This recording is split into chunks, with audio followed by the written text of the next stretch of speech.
Yes, I want to talk to you about beliefs today because so many of us have it all wrong. Listen to me. Belief.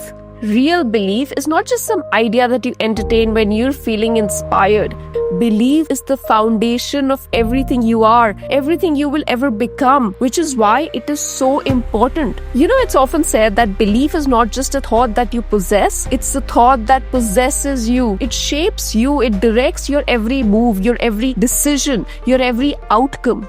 So if today you're feeling stuck, you're feeling lost, it's not because you lack talent or you lack potential or you lack opportunities. No, it's because you don't believe in yourself, in your talent, in your potential and your opportunities. Otherwise, you would feel this surge of energy within you. That's what belief does. But if you entertain doubt more than you entertain faith, if you're sitting there waiting for a sign, waiting for permission, waiting for someone to tell you that you are good enough, let me break it to you. No one is coming to save you. No one is going to hand it to you on a silver platter. You have to build it in yourself. Now, there are ways you can build belief in yourself, and there are multiple techniques used by coaches to get you there, and I will get to it in a minute. But first, I need to share with you what you need to do when you build belief. You see, belief is not fleeting. It's not something that comes and goes depending on the kind of day that you're having. Belief is a muscle and you will have to train it. You will have to strengthen it and you will have to feed it every single day. Even when you don't feel like it, especially when you don't feel like it.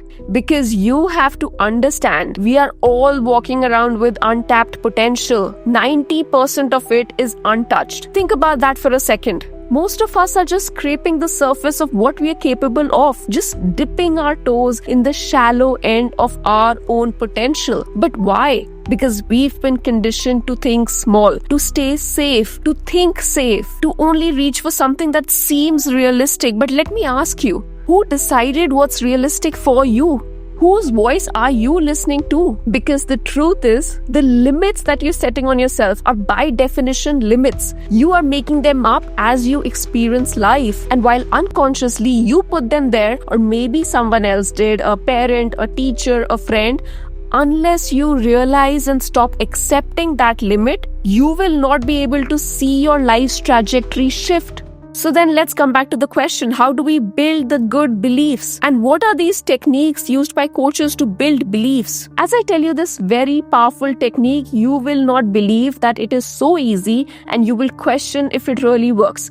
But that is again where beliefs come into play. The technique is very simple. It's called why beneath the why. Let's practice this right now in front of me. Now think of a situation where you don't think you have the confidence, the belief, the trust in yourself to get something done or be something. So you've decided you have this thing that you want to do, but something's holding you back. You're like, no, I can't do that. Cool. Why? This is the first why. That's how we get started with this technique, which is why it's called why beneath the why. But hold on, there's more. Think of it like peeling an onion. You start with the surface layer. For example, you have this limiting belief of, I can't launch my business. Let's start there. Let's ask why. Maybe then you go deeper into your heart or your mind and the answer comes back. Because I'm scared to fail. That's good to know. Let's take the next step. Why? Why are you scared of failing? Let's go back to the heart. Ask the question. And maybe the answer comes back, because people will judge me. Right.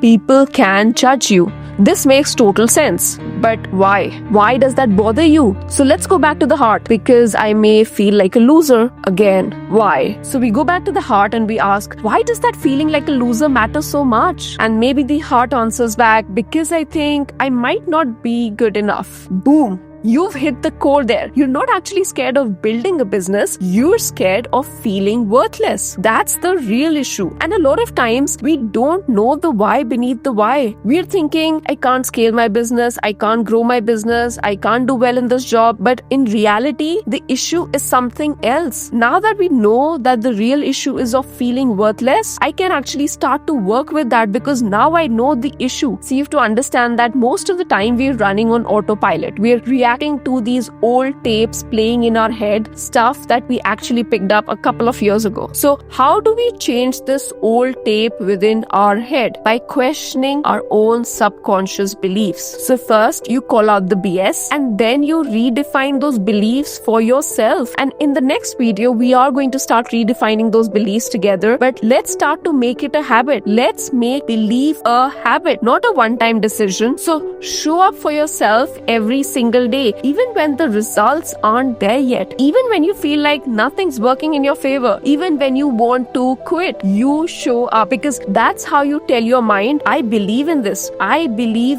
in me. And frankly speaking, you are not average. You're not ordinary. Everybody is unique, but your potential is not going to reveal itself while you're doubting yourself. You have to basically step into your potential. You have to own it, even when you're scared, even when you're unsure. And the moment you decide to start questioning those limiting beliefs, it's easier to see your reality. Now, I will see you in my next video, but until then, I need you to practice this technique for at least one limiting belief this week. I'll see you in my next video right here, but until then, bye.